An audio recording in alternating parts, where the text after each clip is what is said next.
अवधूत चिंतन श्री गुरुदेव दत्त. देव तुम्हाला संकेत देत आहे, ही 7 चिन्हे ओळखा. कधी तुमच्या आयुष्यात असं घडलं आहे का, तुम्ही एखाद्या प्रश्नाचं उत्तर शोधत असता आणि अचानक योग्य वेळी एखादं वाक्य तुमच्या कानावर पडतं. मन खूप अस्वस्थ असताना अचानक मंदिराची घंटा ऐकू येते, एखाद्या देवतेचं दर्शन होतं आणि नकळत मन शांत होतं. किंवा सर्व मार्ग बंद झाल्यासारखे वाटत असताना अचानक अशी मदत मिळते जिची तुम्ही कल्पनाही केलेली नसते. आपण अशा घटनांना अनेकदा योगायोग म्हणून विसरून जातो, पण आध्यात्मिक परंपरेत एक सुंदर विचार सांगितला जातो. ईश्वर फक्त मंदिरात शोधायचा नसतो, त्याची आठवण आपल्या अंतर्मनातून, अनुभवातून आणि आपल्या आजूबाजूच्या जगातूनही होऊ शकते. भगवद्गीतेच्या 18व्या अध्यायातील 61व्या श्लोकात श्रीकृष्ण ईश्वर सर्व प्राणीमात्रांच्या हृदयात स्थित असल्याचे सांगतात.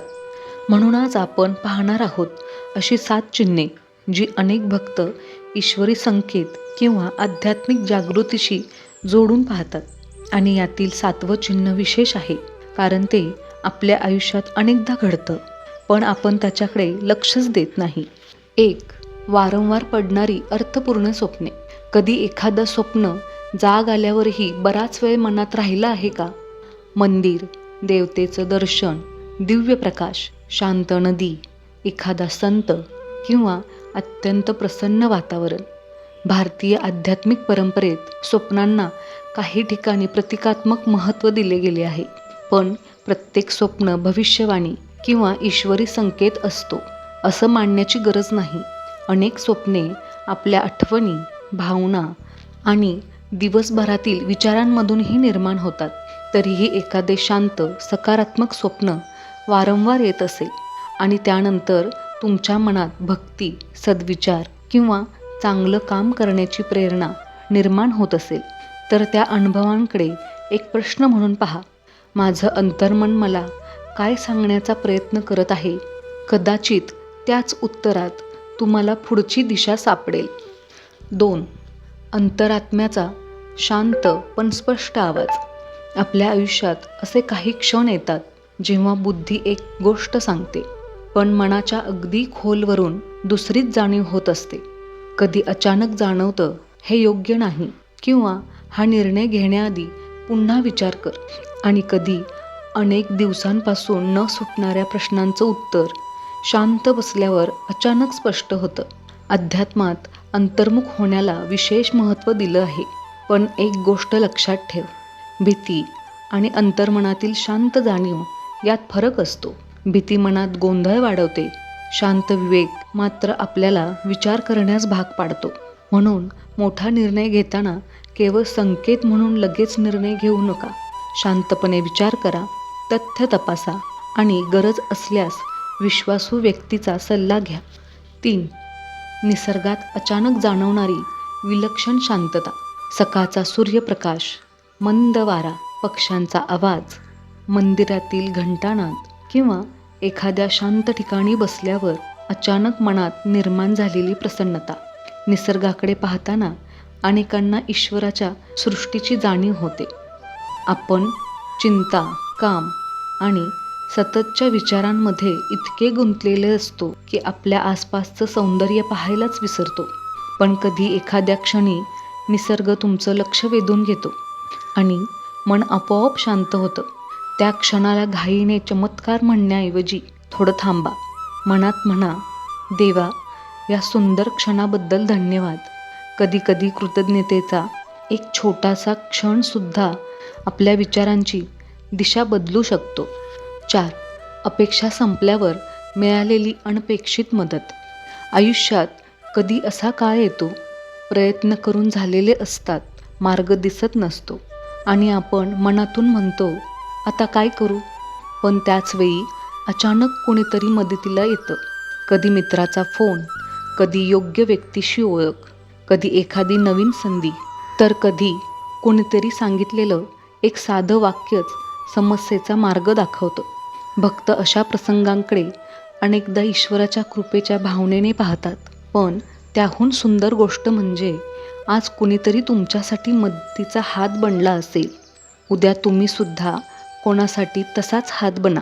कदाचित ईश्वराची सेवा करण्याचा सर्वात सोपा मार्ग हाच आहे. 5. अचानक नामस्मरण आणि अध्यात्माकडे ओढ वाढणे. पूर्वी ज्या गोष्टींमध्ये समाधान मिळत होतं त्यात आता मन लागत नाही आणि अचानक मंदिरात बसावंसं वाटतं, नामजप करावासा वाटतो.